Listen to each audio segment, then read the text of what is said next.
Buenos días, Pablo Iglesias, secretario general de Podemos, candidato de Unidas Podemos a la Comunidad de Madrid. Muchas gracias por atender al público en unas jornadas que están siendo bastante complicadas. Gracias. Gracias a vosotros.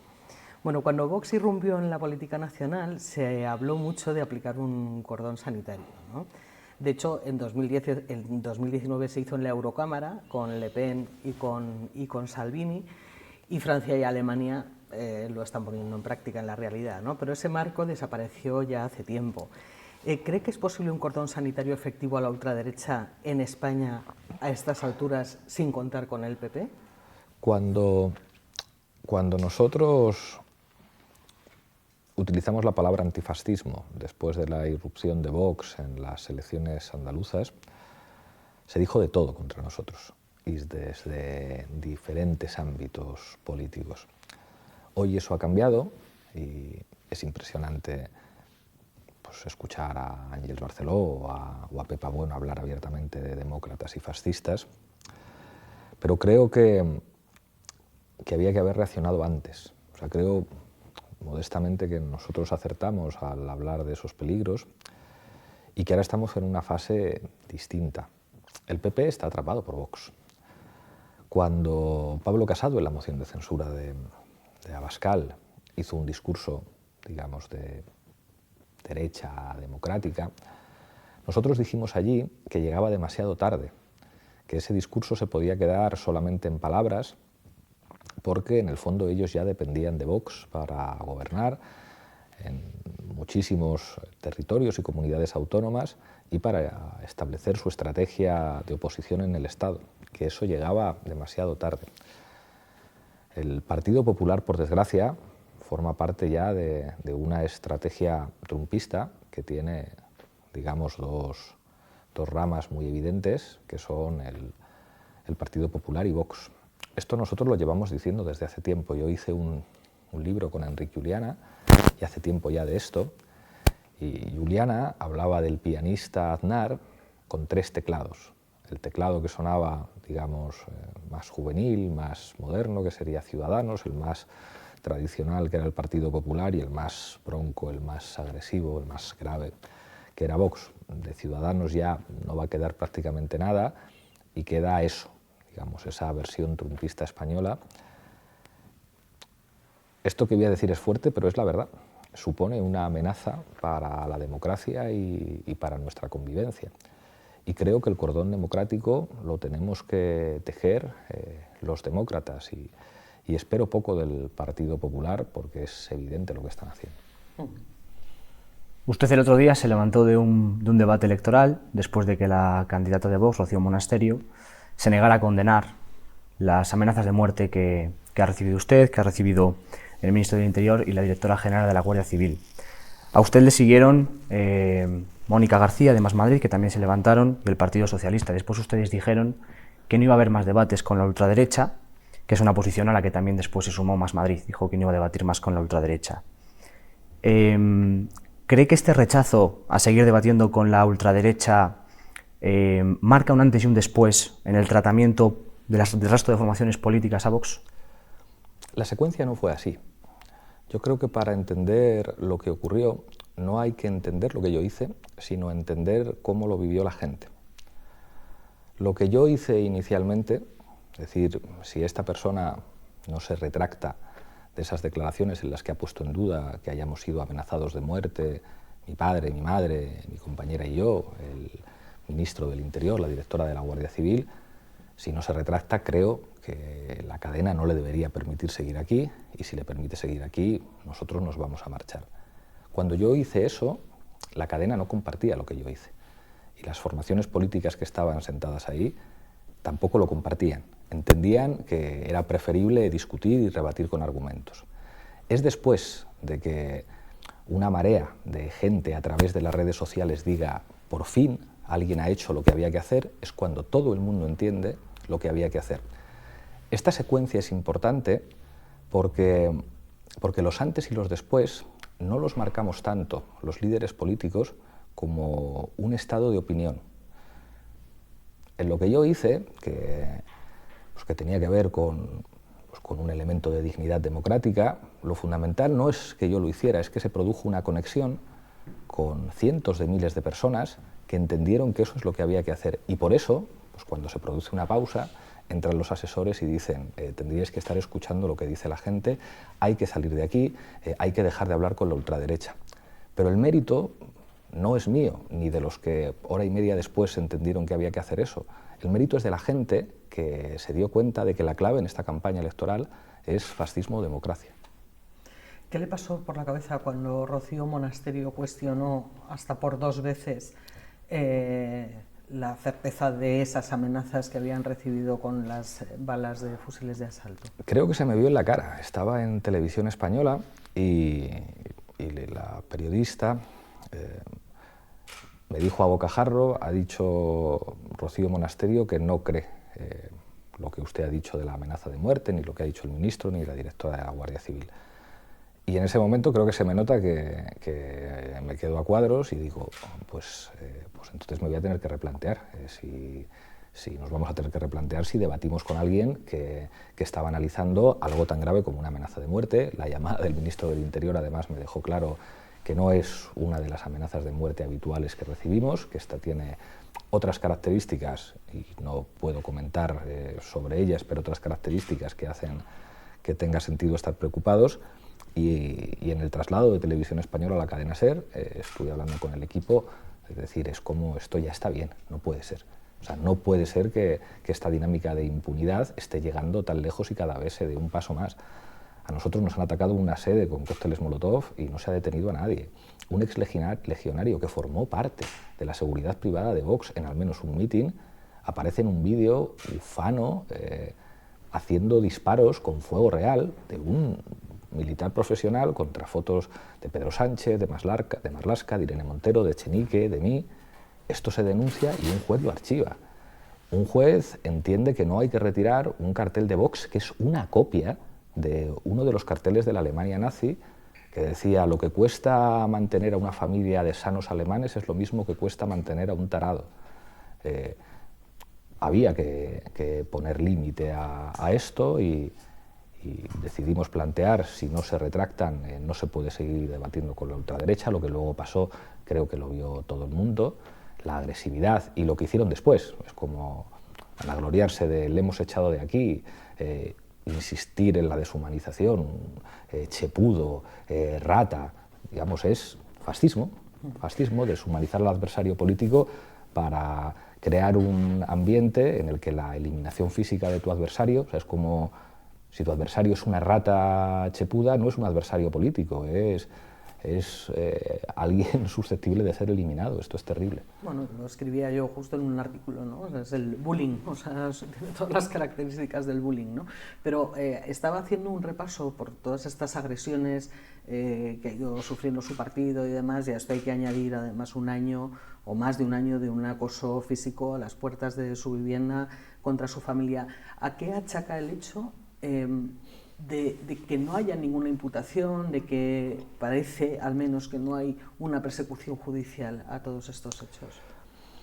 Yo creo que la normalización mediática de la ultraderecha tiene mucho efecto sobre poderes del Estado que son por tradición conservadores. Si casi todos los medios de comunicación de la derecha mediática pues dicen que el acoso a nuestra casa es jarabe democrático y está bien, el programa de Ana Rosa llegaron a decir que lo de los neonazis de Bastión Frontal yendo a amedrentarnos a un acto en Coslada era jarabe democrático. Claro, si buena parte de las televisiones, de las radios, de los periódicos justifican, explican, vienen a decir se lo tenían merecido, se lo han buscado ellos. Incluso desde la cadena SER ese mismo día un tertuliano, un tal Contreras, decía, hombre, pero alguien que ha llegado a citar a Lenin como Iglesias, si citas a Lenin tienes que esperarte que te puedan mandar unas balas a casa.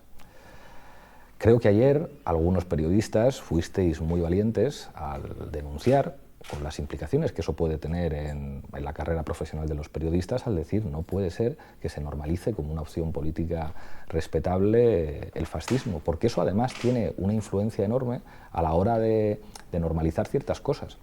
Si en los medios de comunicación no se colocara una autopista para determinados discursos del odio, sería mucho más difícil que un juez dijera, pero si a mí este cartel me gusta, ¿por qué lo van a quitar? Y pues que el Coletas y su señora no fueran tan rojos, porque si son tan rojos, pues esto es lo que hay, que no hubieran dicho que si los desahucios o que si no sé qué. Entonces ahí creo que en vuestra profesión tenéis una enorme responsabilidad para combatir con todo en contra las posiciones de quien dice no, es que el fascismo es una opción tan respetable como cualquier otra. Habla usted de que hay medios de comunicación que han blanqueado a Vox o le han puesto un carril, pero también ha habido partidos políticos que de alguna manera han intentado sacar rédito del tipo que sea, electoral, político, de la existencia de la ultraderecha, incluso ejemplificándolo o poniéndolo al lado suyo, al lado de Unidas Podemos, para ejemplificar extremos, ¿no? ¿Cómo hemos llegado hasta aquí? Yo creo que ayer eso se acabó. Creo que había mucha gente de izquierdas que decía, pero hombre, ¿cómo se puede decir que ni fascismo ni antifascismo? ¿Cómo se puede, digamos, comparar a quien defiende una sanidad pública, la educación pública, a quien defiende la regulación de los alquileres, con quien defiende el racismo, deportar a Serín Vallé, con quien reivindica los gobiernos de la dictadura? Yo creo que había una molestia por parte de mucha gente de izquierdas de decir, oiga, este discurso de los extremos es una cuñadez. Ayer eso cambió. Ayer eso cambió y se vio, y creo que la pregunta de campaña, pues, como decían estas periodistas de la SER, es fascismo o democracia, y creo que eso es bueno, que algunas fuerzas políticas tomen conciencia de lo que significa el rechazo del fascismo y de lo que significa los peligros de la normalización de una opción política que está abiertamente en contra de la democracia y que por lo tanto no es compatible con la democracia.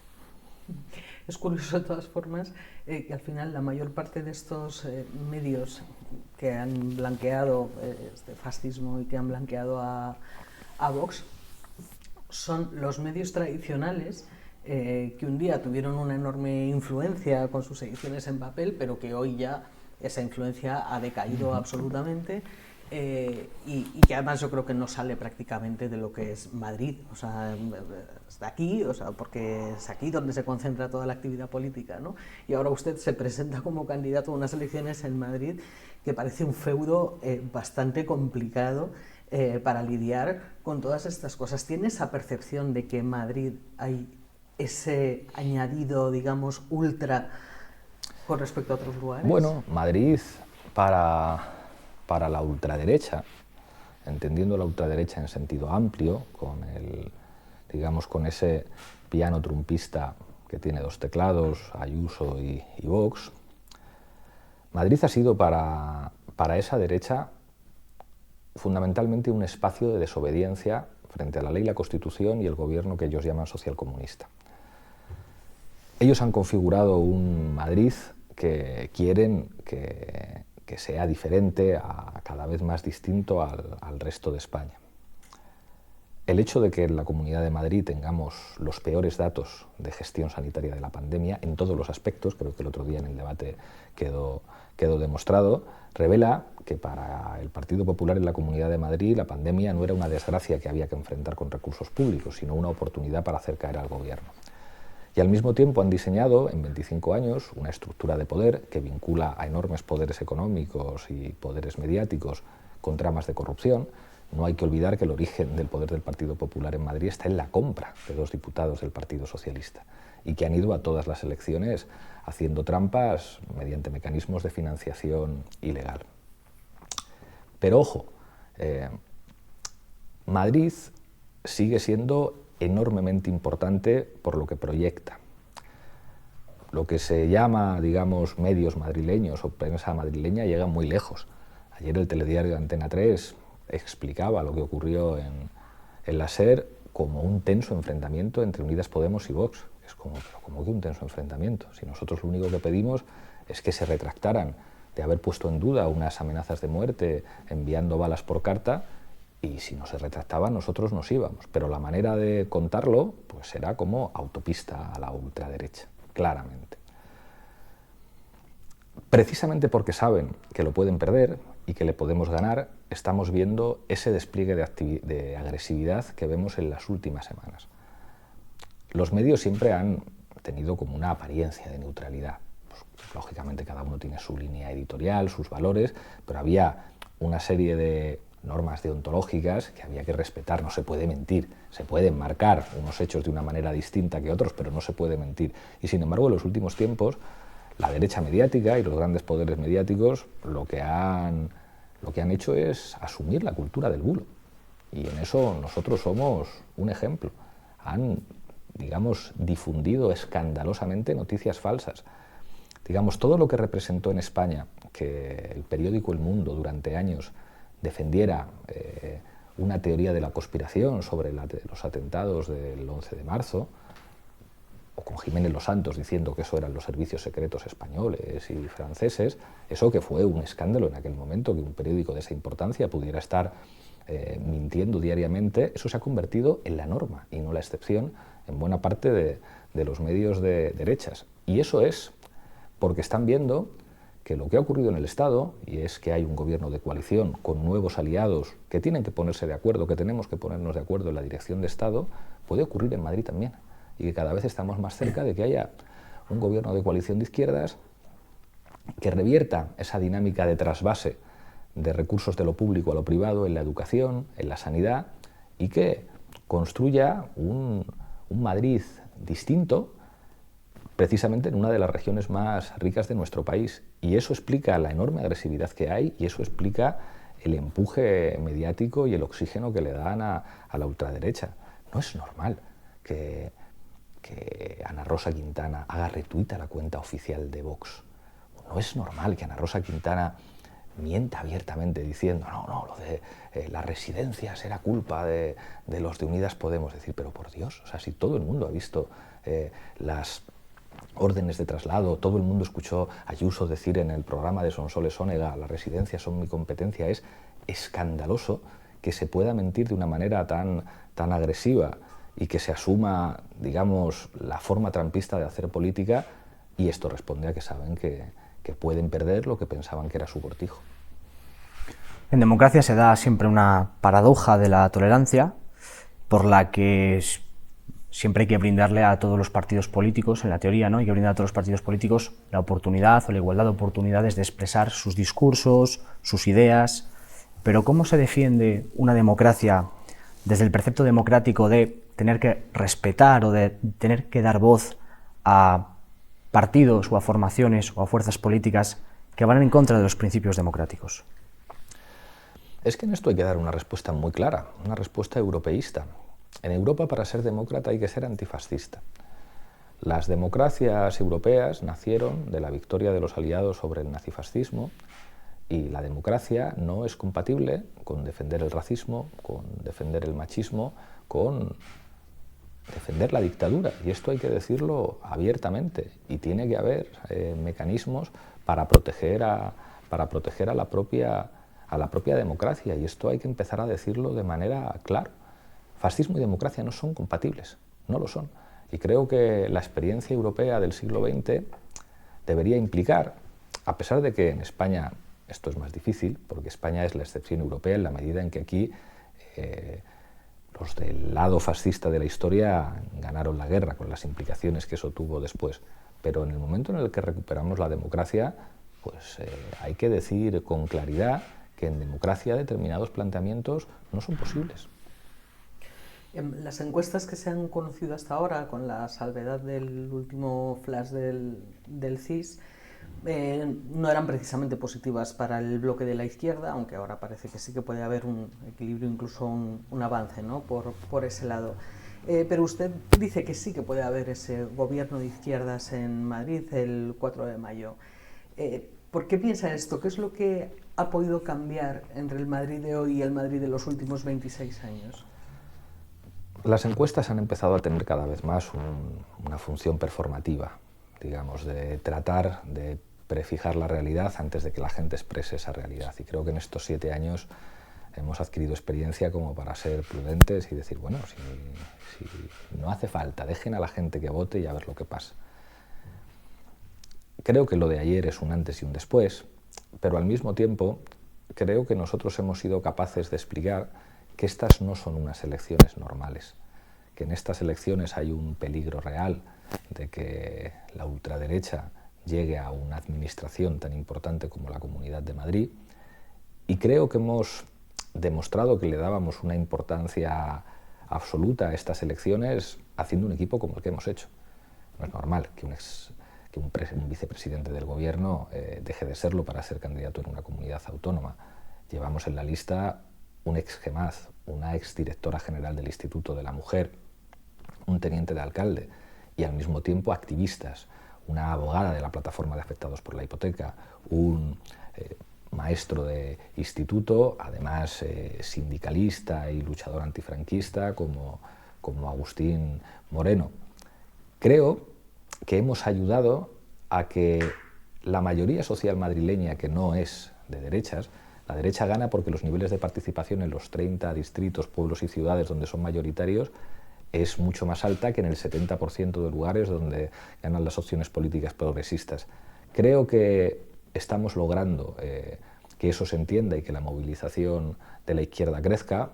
Lo de ayer creo que era algo que mucha gente entendió y que ha hecho que mucha gente entienda de qué van estas elecciones y lo que significan, y creo que estamos muy cerca de tener un gobierno de coalición de izquierdas.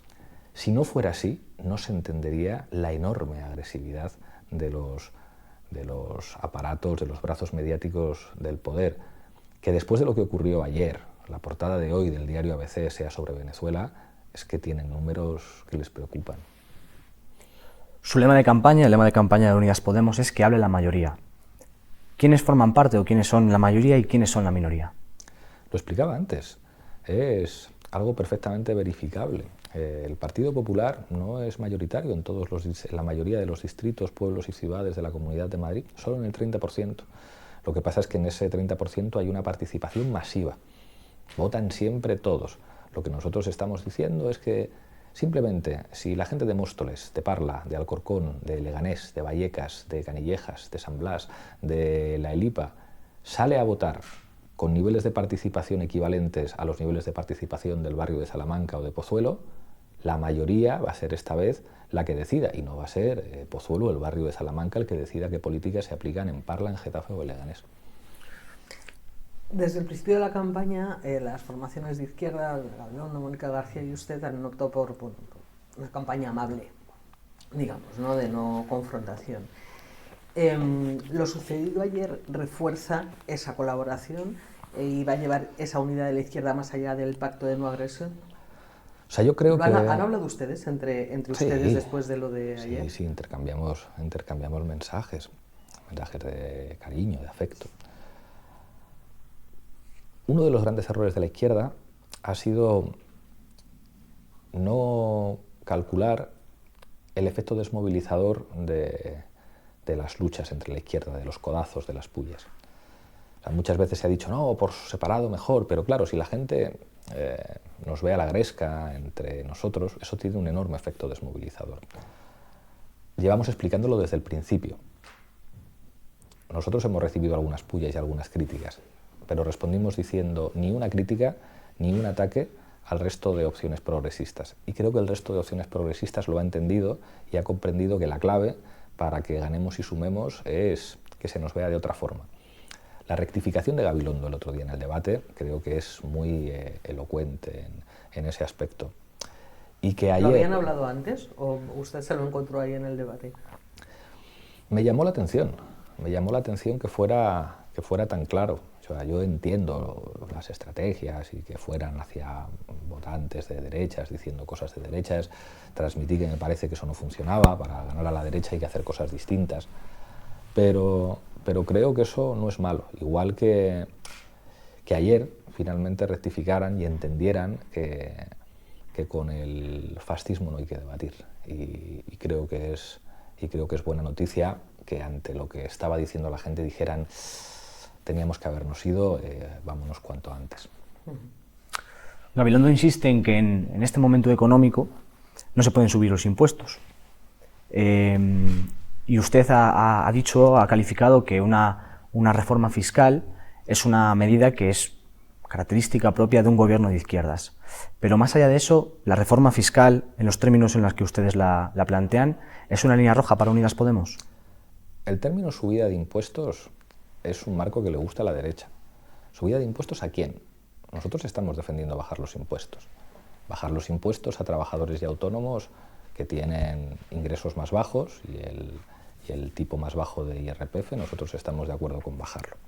Pero hay una cosa de puro sentido común, sin ir a la dinámica de líneas rojas. Vamos a ver, si todos los progresistas estamos de acuerdo en que la sanidad madrileña no está funcionando bien, que hace falta mejorar la atención primaria, que los salarios y las condiciones de trabajo de los profesionales sanitarios son malas, ¿cómo vamos a solucionar eso sin dinero? O si tenemos que reducir la ratio profesor-alumno en la escuela pública o invertir más en la pública, que está en una situación muy comprometida.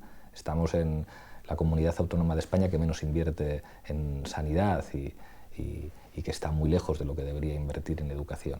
A partir de ahí lo que nosotros planteamos es algo de sentido común que nadie ha sabido rebatir. Decimos, hombre, quien tenga un patrimonio de más de 1 millón de euros, excluida la vivienda habitual hasta 500.000, pues que pague lo que le corresponda.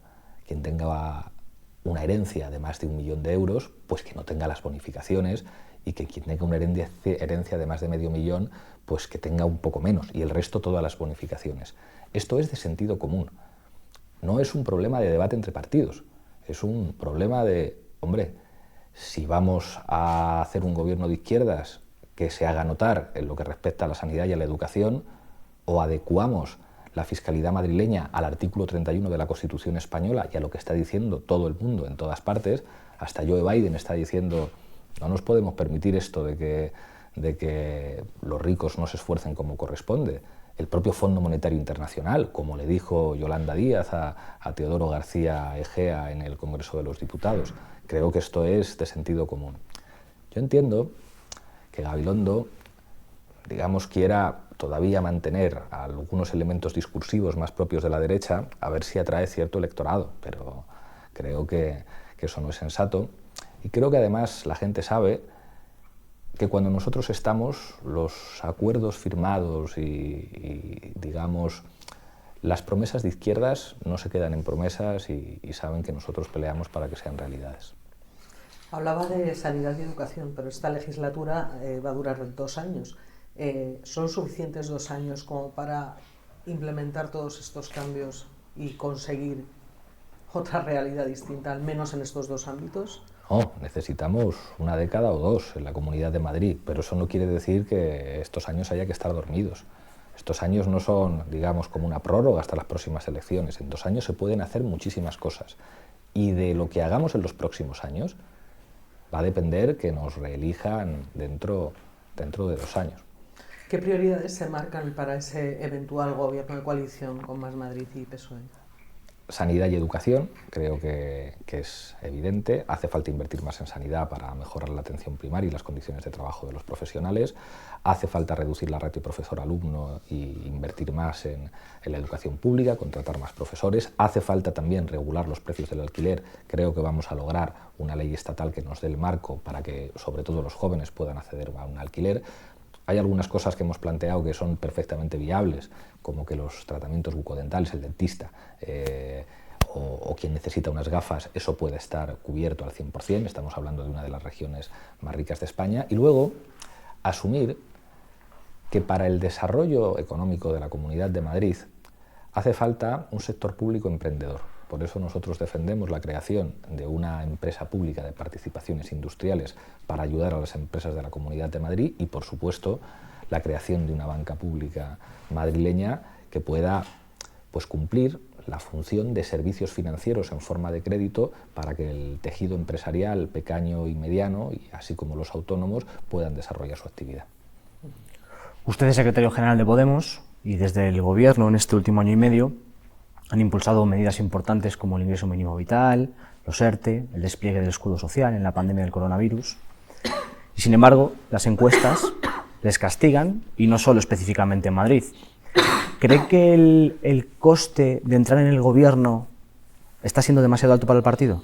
Al contrario, creo que precisamente por haber entrado al Gobierno ahora tenemos una líder a nivel estatal que puede ser la próxima presidenta. Si no hubiéramos apretado en la negociación para entrar en el gobierno de coalición, Yolanda Díaz no sería lo que es ahora. Yolanda Díaz es el resultado de que llegamos al gobierno y de que hemos demostrado que gestionamos mejor. Que en este país se hayan podido mantener abiertas 500.000 de empresas gracias a los ERTE es el resultado del trabajo de Unidas Podemos y de Yolanda Díaz en el Ministerio de Trabajo. O que hayan podido mantener sus puestos de trabajo casi 3,5 millones de trabajadores a través de los ERTE. Y Yolanda ahora yo creo que representa un liderazgo que no tiene techo electoral. Yo tengo claro desde hace mucho tiempo que ella era mucho mejor que yo para asumir ese liderazgo, lo venimos hablando desde el verano. No estaba previsto que estas elecciones en Madrid se produjeran tan pronto y lo íbamos a trabajar para que fuera de otra manera un poco más pausada, pero hubo que acelerar una decisión que yo ya tenía en la cabeza y creo que precisamente porque estamos en el gobierno nosotros vamos a ser una fuerza política muy importante. La mejor prueba siempre además la del adversario. Si nosotros estuviéramos tan mal, porque nos dedican tantas portadas y tantas horas de televisión, hubo un momento entrañable en un programa de televisión en el que habían llevado a un sociólogo básicamente para contar que Iglesias y Unidas Podemos estaba peor que nunca, que es una cosa que se lleva diciendo desde el año 2015. Y Enrique Juliana le preguntaba, ¿y entonces por qué se dedican tantas horas de televisión para hablar de este muerto que goza de tan buena salud? Y al final el sociólogo tenía que responder, porque son distintos a los demás. O sea, en realidad nosotros estamos en un momento en el que nuestro nivel de influencia a través no solamente de nuestra presencia en gobiernos, sino también siendo capaces de explicar algunas cosas, es enorme y creo que tenemos nuevos liderazgos que van a llevar el proyecto mucho más lejos de lo que yo le he podido llevar. A mí ahora me toca ganar en Madrid, gobernar en la Comunidad de Madrid y el proyecto de Unidas Podemos, cuando toque, tendrá yo creo que otras caras al frente, caras de mujer, estoy convencido además, que lo llevarán mucho más lejos. ¿Por qué son mejores esas caras de mujer o eventualmente Yolanda Díaz y no usted para seguir liderando Podemos? Yo creo que ahora mismo es evidente que Yolanda pone más votos que yo y que tiene una serie de cualidades personales y políticas y de estilo que son mucho más útiles para las tareas que tenemos que hacer a nivel estatal. Igual que pues, creo que el hecho de que yo diera el paso para encabezar la candidatura en Madrid ha ayudado a una movilización electoral y está ayudando para que podamos ganar a la derecha. Y además estoy absolutamente convencido de que los liderazgos femeninos no solamente son el presente, sino que van a seguir consolidándose en el futuro.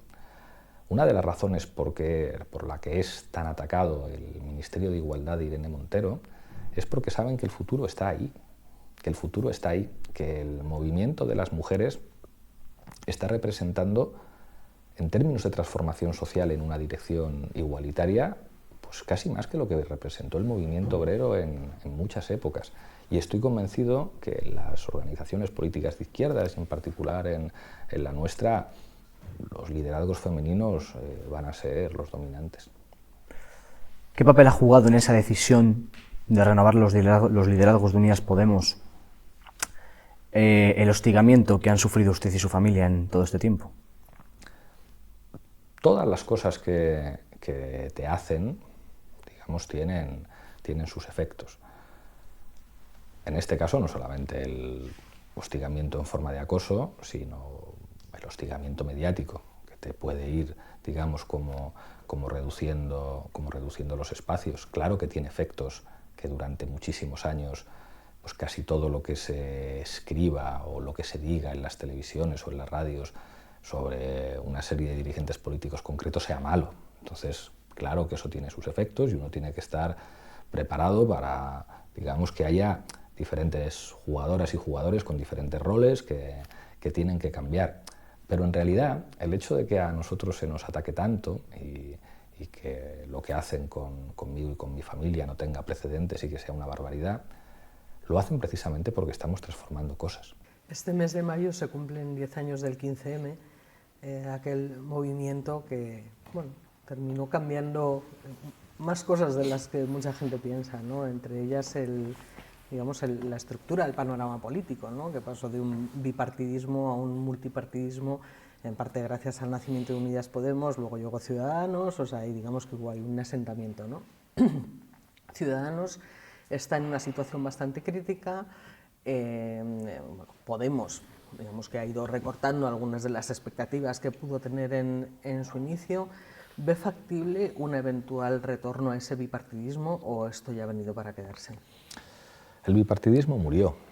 La transición que se está produciendo en nuestro país está siendo enormemente intensa. Ha cambiado por completo el mapa de partidos, no solamente en el conjunto de España, sino que el mapa de partidos en Cataluña ahora mismo no tiene nada que ver con lo que fue. Incluso en el País Vasco y en muchos más territorios de nuestro país estamos en una fase nueva, donde además creo que la correlación es tozuda. La correlación de fuerzas políticas frente a lo que representa la derecha trumpista del PP y de Vox lleva siendo la misma desde 2015, con diferentes correlaciones, pero básicamente la misma. Unidas Podemos, Partido Socialista, fuerzas políticas de ámbito regional, fuerzas políticas que expresan la plurinacionalidad, digamos un bloque muy complejo, con muchas contradicciones, pero que es un bloque democrático y que está llamado a entenderse para ejercer la dirección de Estado, que esto es lo que la derecha y la ultraderecha no soportan, porque entienden que el Estado es suyo, vote lo que vote la gente, entienden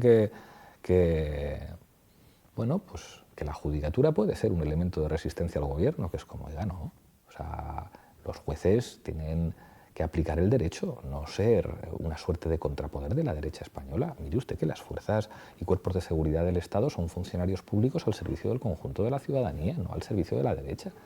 Que la derecha se ha creído y la ultraderecha que los aparatos del Estado son su cortijo. Y esa transición, lógicamente, pues tiene peligros, y el surgimiento de la ultraderecha es un peligro, y implica, bueno, pues una reconfiguración del papel de las élites tradicionales que crecieron en torno a la burbuja inmobiliaria, el ladrillo y una manera muy concreta de entender el turismo y de relacionarse entre ellos en palcos de equipos de fútbol, y eso está cambiando en un proceso lleno de complejidades y de dificultades. Yo entiendo la nostalgia de quien pues, quiera volver a la época de Felipe y de Aznar, pero eso no va a volver. En ese proceso, ¿cree que va a haber un fortalecimiento de todos estos partidos, digamos, regionalistas, ¿no? Que sí que están teniendo una presencia muy importante en el Parlamento y además bueno, un apoyo muy importante para el Gobierno? Es difícil de prever, pero estamos en un escenario enormemente abierto. Incluso pues, uno de los grandes problemas territoriales de España, que es la España vaciada, el mundo rural, pues tuvo en una fuerza política como Teruel existe una llamada de atención que nadie puede saber cómo se va a expresar eso en el futuro. Entramos en un escenario, digamos, con muchas posibilidades, pero que por descontado va a ser distinto a lo que hemos conocido. Pablo Iglesias, candidato a la Comunidad de Madrid por Unidas Podemos, el 4 de mayo se celebran las elecciones, muchísima suerte, muchas gracias por atendernos y nos vemos en próximas ocasiones. Muchísimas gracias a los dos. Gracias.